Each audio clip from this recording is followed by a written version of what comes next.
तर एकीकडे संयुक्त राष्ट्रांना आता पाकिस्तानला फटकारलेला आहे। पाकिस्ताननं शांती बहालीसाठी प्रयत्न करावेत असं संयुक्त राष्ट्राचं म्हणणं आहे। नागरी भागात पाकिस्तानचे हल्ले हे चिंताजनक असल्याचं यूएननं म्हटलंय। पाकिस्ताननं शांती बहालीसाठी प्रयत्न करावेत असा सल्ला सुद्धा संयुक्त राष्ट्रसंघानं दिलाय।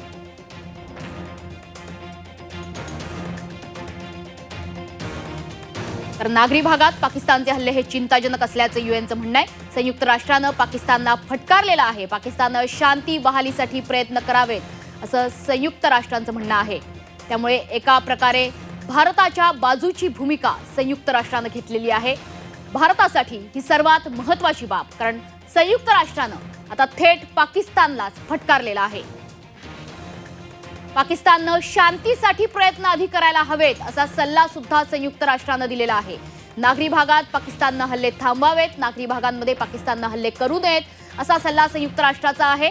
शांतीसाठी पाकिस्ताननं प्रयत्न करावे, कोणतीही आगळीक करू नये असा सल्ला संयुक्त राष्ट्रानं पाकिस्तानला दिलाय।